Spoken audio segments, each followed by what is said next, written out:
ಲೇ ಮೂರ್ಖ ಮುಟ್ಟಾಳ, ಮಹಾಭಾರತ ನಡೆಯೋದಕ್ಕೆ ಅತ್ಯದ್ಭುತವಾದ ಒಂದು ಮೂಲ ತಿರುವು ಅದೇನು ಗೊತ್ತಾ?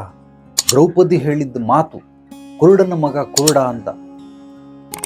ಸೊ ಅವನು ಜಾರ ಬಿದ್ದುಬಿಟ್ಟ, ಅದಕ್ಕೆ ಮಹಾಭಾರತ ನಡೆದೋಯ್ತು. ಆದರೆ ಆ ದುರ್ಯೋಧನನ ಮನಸ್ಥಿತಿ ಏನಾಗಿತ್ತು ಅಂತಂದರೆ, ನನ್ನನ್ನು ಅವಳು ಕುರುಡ ಅಂದ್ಬಿಟ್ಲಲ್ಲ ಅಂಥೇಳಿ ಅವನು ಯುದ್ಧವನ್ನು ಶುರು ಮಾಡ್ದ. ಆದರೆ ನಿಜವಾಗ್ಲೂ ಆತ ವಿವೇಚನೆ ಇದ್ದಿದ್ರೆ, ಪ್ರಜ್ಞಾವಂತಿಕೆ ಇದ್ದಿದ್ರೆ, ಯಾರೋ ನಿನ್ನನ್ನು ಕತ್ತೆ ಅಂದ್ಬಿಡ್ತಾರೆ, ನೀನು ನಿಜವಾಗ್ಲೂ ಕತ್ತೆ ಆಗ್ಬಿಡ್ತೀಯ. ಕೋತಿ ಅಂದ್ಬಿಡ್ತಾರೆ, ನೀನು ನಿಜವಾಗ್ಲೂ ಕೋತಿ ಆಗ್ತೀಯ. ಆ ಪ್ರಜ್ಞಾವಂತಿಕೆ ವಿವೇಚನೆ ಇಲ್ಲ. ಯಾರೋ ನಿನ್ನನ್ನು ನಾಮರ್ದ ಅಂತಾರೆ, ನಿಜವಾಗ್ಲೂ ನೀನು ನಾಮರ್ದನಾಗ್ತೀಯ.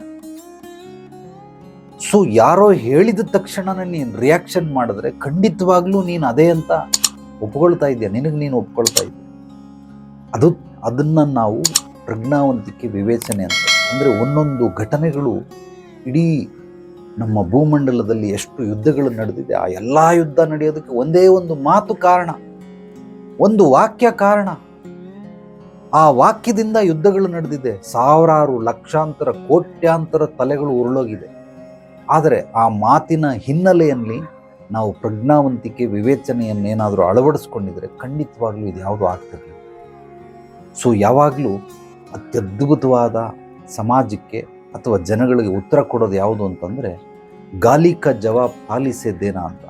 ಅದರ ಅರ್ಥ ಏನಂದರೆ, ಯಾರು ನಿನ್ನನ್ನು ಬೈತಾರೆ, ಬೈದಂಥವರೇ ನಿನ್ನನ್ನು ಹೊಗಳಬೇಕು, ಅವರೇ ಚಪ್ಪಾಳೆ ಹೊಡಿಬೇಕು, ಅವರೇ ವಿಸಿಲ್ ಹೊಡಿಬೇಕು.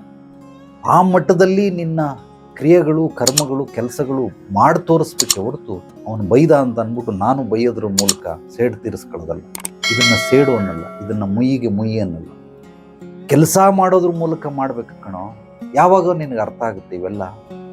ಅವನು ಯಾರೋ ಬೈದ ಅಂತ ಅಂದ್ಬಿಟ್ಟು ನೀನು ಶರ್ಟ್ನ ಹಿಂದ್ಗಡೆ ಕಟ್ಕೊಂಡು ನನ್ನನ್ನು ನೀನು ಬೈತೀಯ ಅಂತ ಅಂದರೆ, ಅವನು ಕತ್ತೆ ಅಂತ ಬೈದ, ನೀನು ಕತ್ತೆ ಅಂತ ಒಪ್ಕೊಂಡಿದ್ಯಾ, ಅದಕ್ಕೆ ನೀನು ಕೋಪ ಬಂದಿದ್ದು.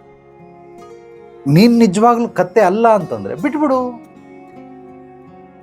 ನೀನು ಕತ್ತೆನಾ ನಿಜವಾಗ್ಲೂ? ಇಲ್ಲ ತಾನೆ, ಮತ್ತೆ ಯಾಕೆ ಆ ರೀತಿ ಶರ್ಟ್ ಹಿಂದೆ ಎಳ್ಕೊಳ್ತಾ ಇದ್ದೆ? ಬಾ ನೀನು, ನಾನು ಬರ್ತೀನಿ, ನನಗೆ ನೀನು ಕತ್ತೆ ಅಂತ್ಯ. ಸೊ ಪ್ರಜ್ಞಾವಂತಿಕೆ ವಿವೇಚನೆ ಎಲ್ಲಿರಲ್ವೋ ಅಲ್ಲಿ ಕೋಪ ತಂತಾನಾಗೆ ಸರ್ರಂತ BP ರೈಸ್ ಆದಂಗೆ ರೈಸ್ ಆಗ್ಬಿಡುತ್ತೆ. ಅದರ ಅನಾಹುತಗಳು ಎಷ್ಟು ದುಷ್ಪರಿಣಾಮಕಾರಿಯಾಗಿರುತ್ತೆ ಅಂತಂದರೆ, ನಿನ್ನ ಇಡೀ ಜೀವನ ನಷ್ಟ ಆಗ್ಬಿಡ್ತದೆ. ಅಂದರೆ ಜೀವನೇ ಹೋಗೋ ಮಟ್ಟಕ್ಕೆ ಹೋಗ್ಬಿಡ್ತದೆ.